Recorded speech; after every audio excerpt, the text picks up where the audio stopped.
Let's have a look. 1, 2, 3 ticks. 3 ticks. Wonderful. We are live. Welcome back to another episode of Value Driven Brand live broadcast. I actually don't know that I've ever given this a name, to be honest, but whatever it is, welcome back. If you haven't joined us before and you don't know what you're watching, well, I am Aileen Day. I am the founder and owner of Aileen Day Advisory and Value Driven Brand, and I'm very excited. I've just added another feather to my cap, and I've just started a website and a business called Value Driven Life. So that's exciting, and that is going to complement everything that I do with Aileen Day Advisory and Value Driven Brand and Meraki Business Solutions. And it will be for my clinical hypnotherapy and psychotherapy business that I'm currently in training for. So that will be brilliant. I can also help people not just get the value-driven brand that they deserve, but also help them with their value-driven life as well. So it goes hand in hand with my personal vision and mission. And so I'm very, very thrilled to get that started. And so stay tuned. That's going to be very, very cool. I get to practice on some practice patients this week as well. So to those people who volunteered to lend me their mind, thank you. I am very, very appreciative, and hopefully I don't break you. No, I'm sure I won't. I'll be fine. You'll be fine. You'll be fine. Anyway, for the rest of you who don't know and you might not be aware, we do this every week or so, and we generally talk about all things the joy of sex. Now, not sex, but close. It's just as fun. It is the customer, the employee, and the human experience, which is CX, EX, and HX. So if you can see behind me, I'm not going to point to it because every single time I point to it, I point the wrong way. It is literally like putting a USB into a charging plug. You guarantee that whatever way you think it's going to go the other way. And you think you would learn, but you don't. You still do it the wrong way every single time. So that's why I'm not going to point to it anymore. But you get the point nonetheless. So we do talk about customer experience here. We talk about employee experience. We talk mostly and largely about the human experience, that one element in business that I think is lacking. I'm not going to say missing, just lacking in much of what we do. So it is my hope that we can bring the human experience back to how we do business with our customers and our employees, because ultimately that's who we deal with, humans. And they can be a fickle bunch, I tell you. And that is why we are talking about what we are talking about today.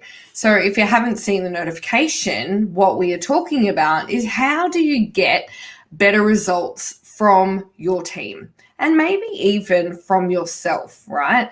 And what happens when we are in a position where we have to give feedback to our team or to a consultant, and basically what generally happens is one of two things. We either hate it and we, to be very blunt, we fuck it up and we don't get the result that we want, or we are good at giving the feedback, but also not necessarily getting the right results.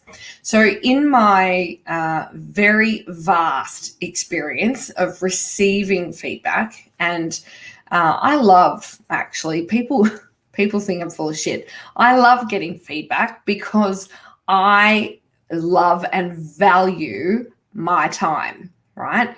So when I get good feedback in the sense of it's delivered well and articulated well, not necessarily good feedback like you're amazing.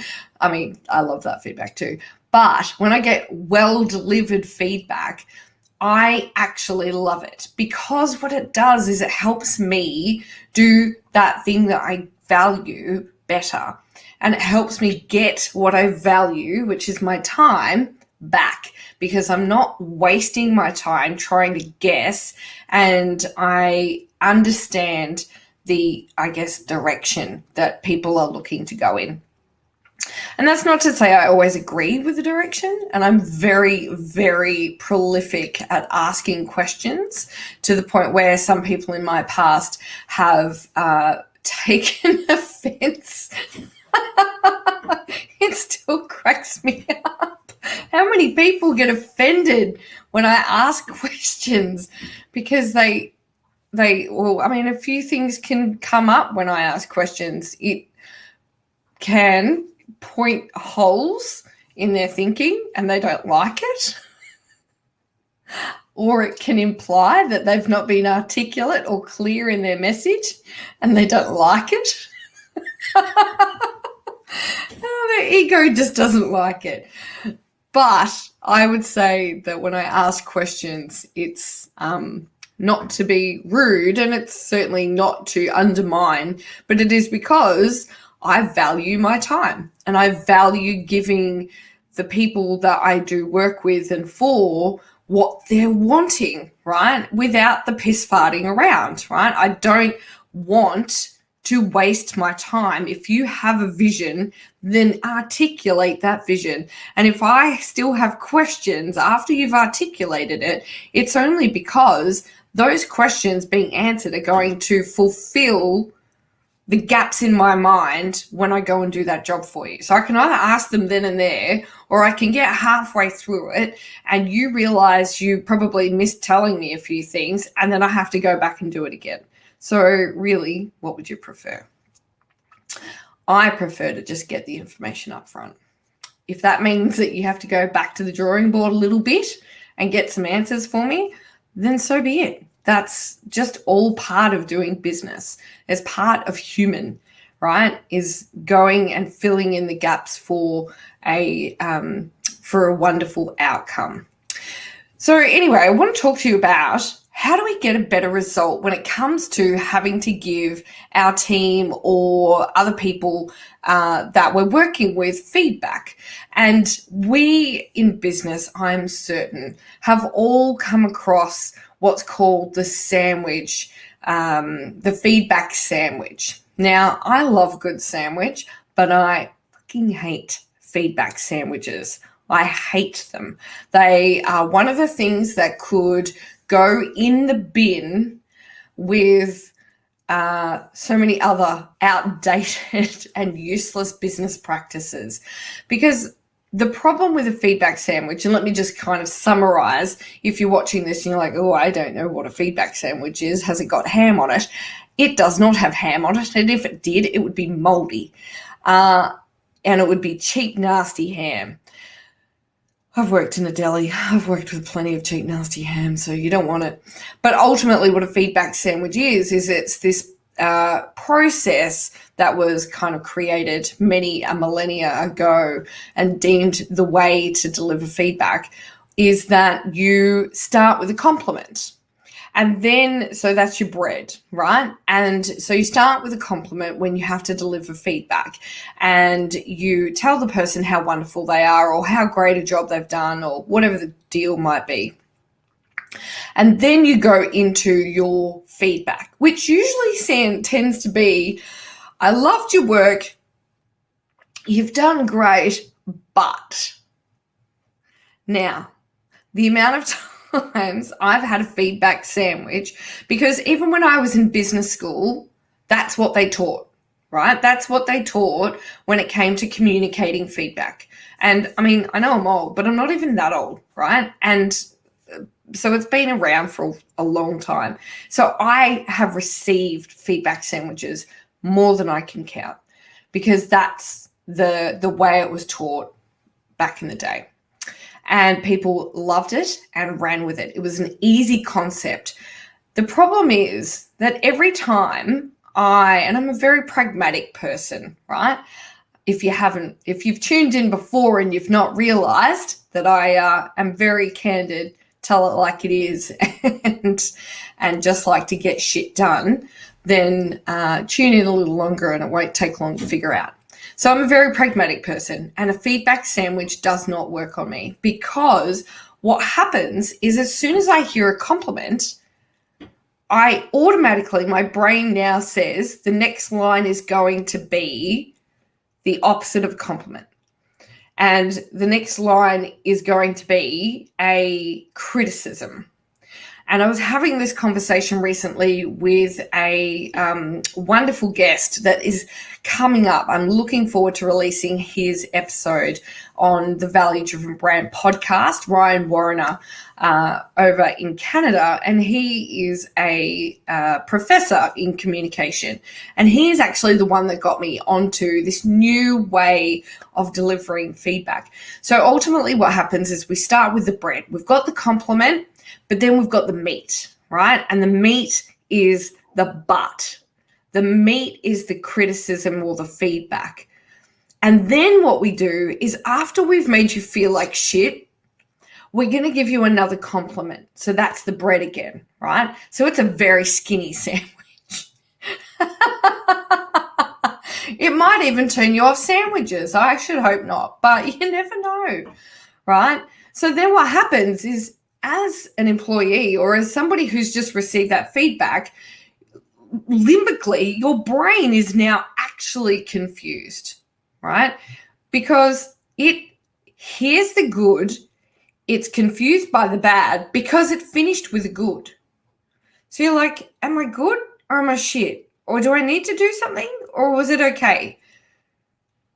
So ultimately, you're not going to get the outcome you desire as a leader if you are delivering what I now affectionately call shit sandwiches, right?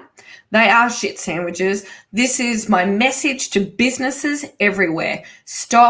Please stop using feedback sandwiches. They are disgusting. They don't taste good. They do not leave a good taste in the mouth of your team or the people that you need to have go out and create change with you or for you. So what can you do instead? You're like, oh, it's all good for you to tell me that it's crap, but what can we do instead? Well, our friend Ryan Warrener, communication professor over in Canada, suggests this. And when he told me, it is just the slightest tweaks to a feedback sandwich, but it is enough of a tweak that the brain completely understands where it stands. It is not confused. It is not defensive. It is not left wondering what the fuck just happened, right? And it goes a little something like this. I feel like I'm doing a TikTok. It basically goes like this. If you're in a situation where you need to give somebody feedback because you need to change the outcome of whatever the work is that they're doing, I want you to start not by complimenting them, but I want you to start by saying, I have some feedback in regards to X, Y, Z. And setting up that knowledge that there is an intention for you to deliver feedback. And if you want to go one step further, you could even ask for permission. Are you okay with that? Because without them knowing, and this is why I'm so excited to get into my clinical hypnotherapy and psychotherapy counseling, is it is bizarre the amount of times that we subconsciously agree with things. And then our conscious catches up. Our consciousness catches up. Hello, Costa. You love that advice. Same. Man, when you see this podcast released, you're going to see my head metaphorically explode because I loved that advice so much, and it gets better, right?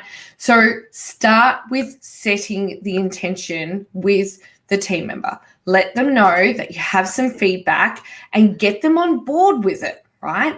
Get them to say yes. And it's not to pressure them into saying yes. You're not twisting their arm and going, I've got feedback for you, okay? And they're like, oh, shit, all right, right? they're going to say, oh, yeah, all right. And then what happens is subconsciously their body and their brain drops defense mechanisms. It drops, maybe not completely, but compared to if you had gone in with a compliment and then a but, that word but instantly raises people's defense walls, because they generally know that if there's a but in there, it can't be good. It's not good news for them. It's going to mean more time, more energy, more effort, right? But if you go in and go, I've got feedback, even though it means the same thing, do you mind if we go through it? Are you okay with that? If I give you some feedback, you've already got them on the side, right? So that is the first thing. So the second thing I want you to do, after you've got them on side and have set the intention to deliver feedback, I want you to have them understand that it is you delivering feedback because you want them to leave in a stronger position for themselves than when they came in. So what you're doing is you're essentially helping them understand that you are with them, not against them. And I'm going to put this into the concoction, right? And this is separate to Ryan's feedback, but I'm going to add on top of that. There have been a multitude of examples where I have had to go and do additional work and change things because the person directing me didn't give me maybe the best information to start with. But what tends to happen is we are very good at laying blame on the person doing the work and not taking accountability for our part in that piece of work not coming together the way we envisaged it might have. So can I please ask, as a leader, can you, before you go and deliver any feedback, ascertain, look in the mirror and hold yourself to account? What part did you play in this project, in this feedback requirement? What part did you play in its success or in its need to evolve or have more effort put into it? Because if it's deemed that the team member then says, oh, well, you never told me you needed that in the first place, you cannot turn around and go, oh, well, you should have asked. The defense mechanisms are going to go straight back up again. You're going to get an instant, fuck you, right? How am I meant to know? I'm not a mind reader. I literally just said that this morning. I'm not a mind reader. I wish I was. Actually, no, I'd probably go crazy.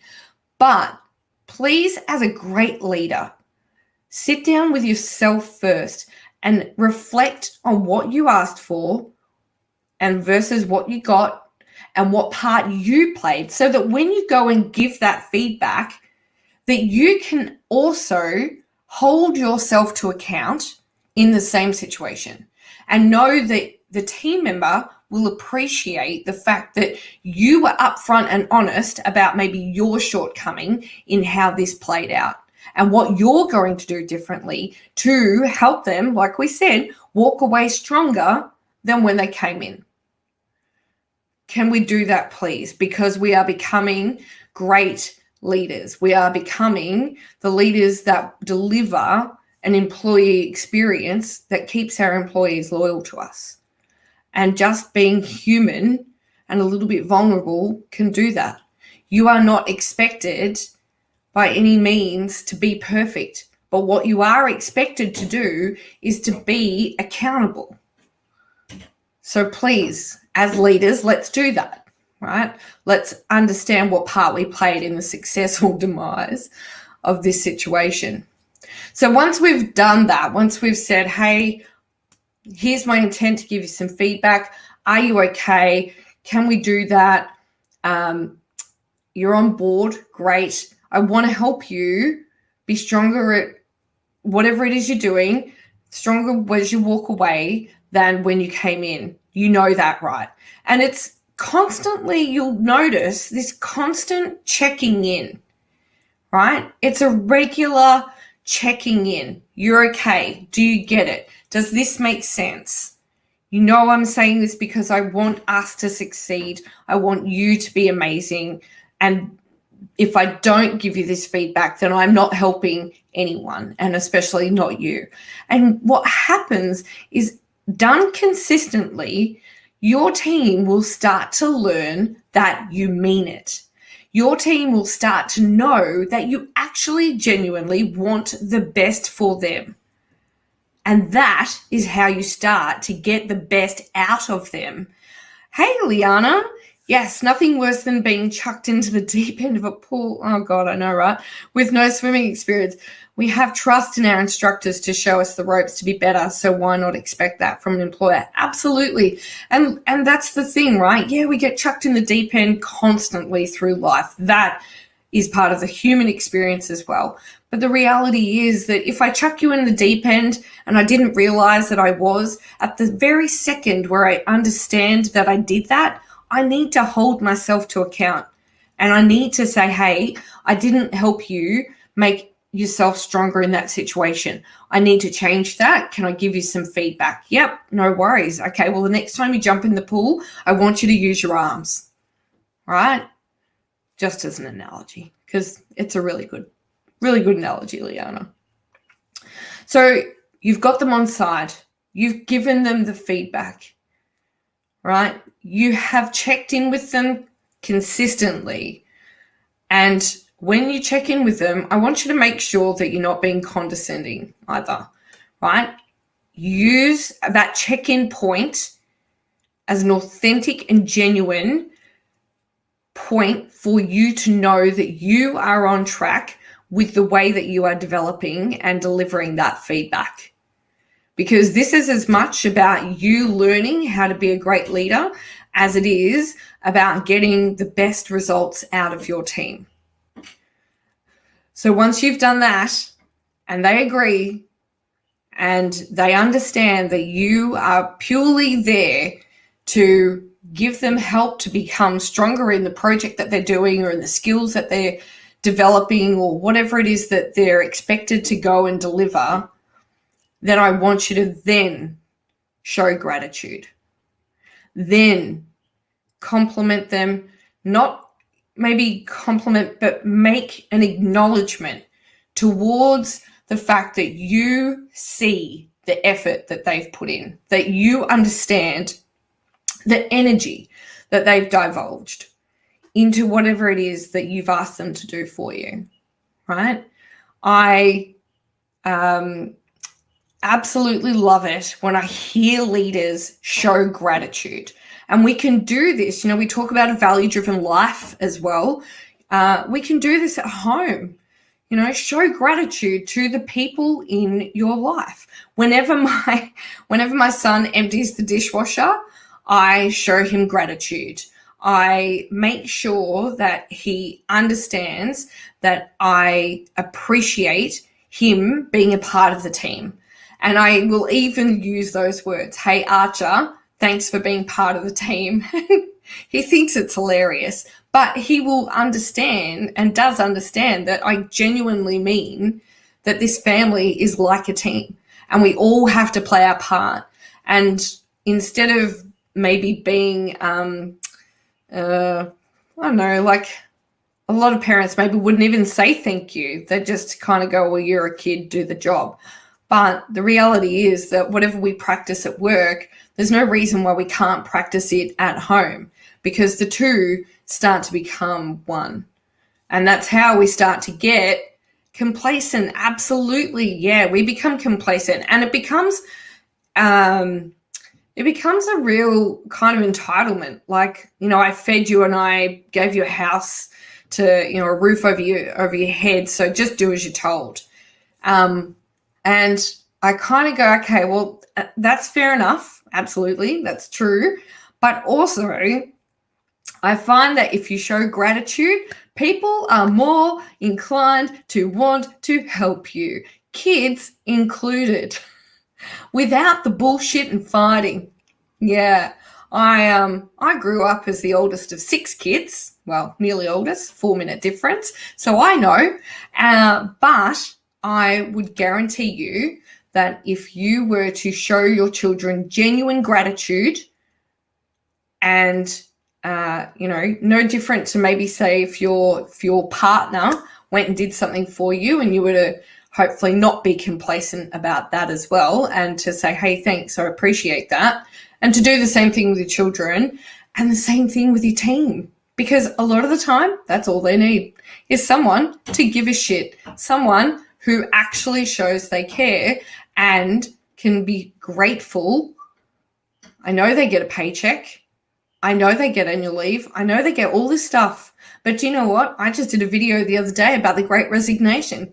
So maybe if we all improved our human experience just a little bit and we helped by delivering some gratitude around our workplace and around our home life, we may just find those two things become a little bit more valuable to us.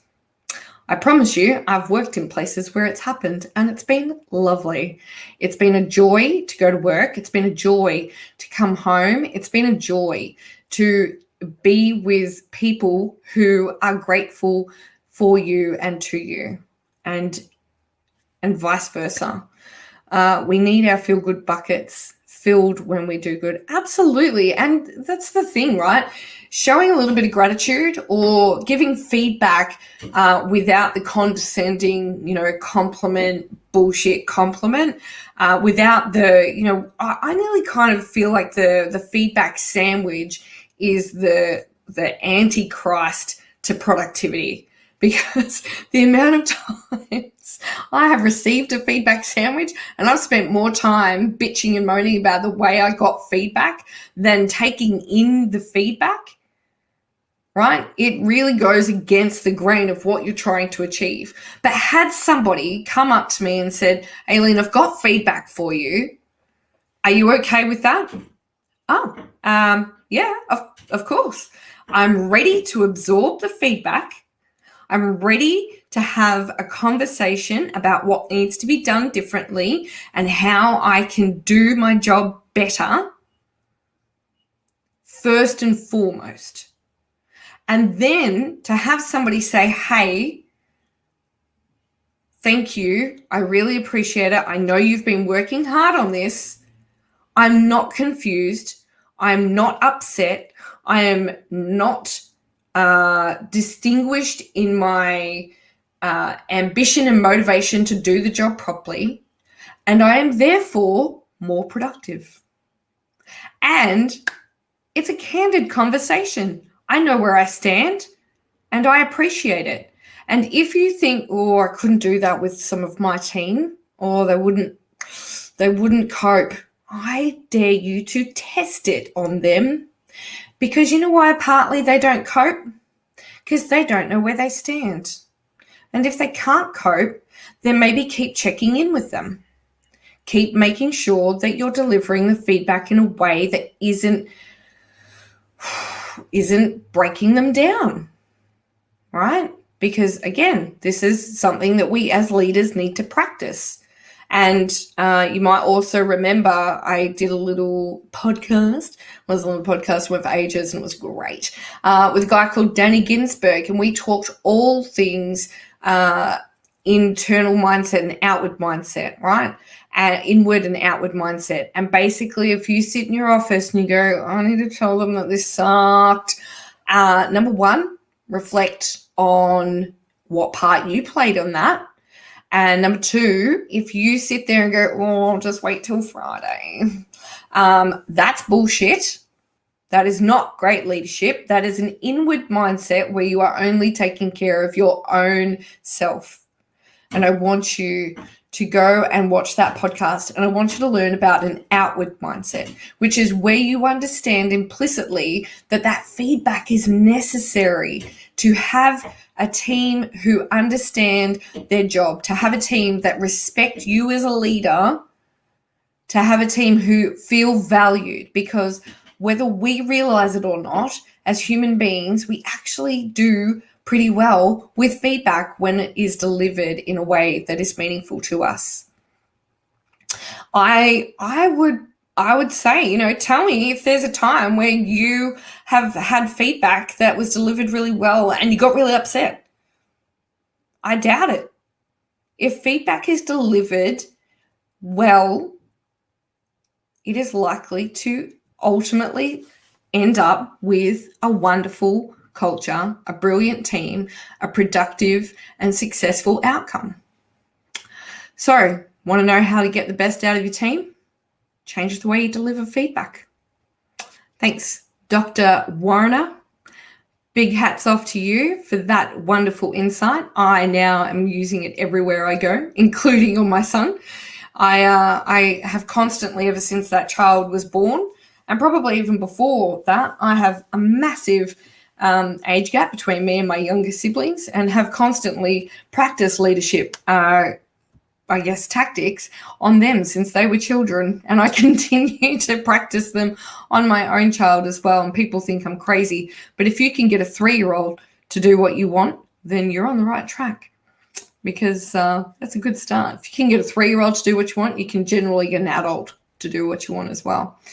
So that is today's little tip for you. I hope you've enjoyed it, and please feel free to throw some comments in there when you get to watch this and tell me about a time that you received some feedback and how that went for you, or what you think about this new way of doing feedback is. So that is it for me. I will be back next time, and please make sure that if you want to watch any of these live broadcasts, you can head to value-driven-brand/LinkedIn Live, right? So head over to value-driven-brand.com/LinkedIn Live, and you will see all 50 plus of these videos. They're available for you, and you can learn more about the customer, the employee, and the human experience. So until next time, please go out and deliver value to somebody in your life, because we all know what goes around comes around. I'm Aileen Day. Until then.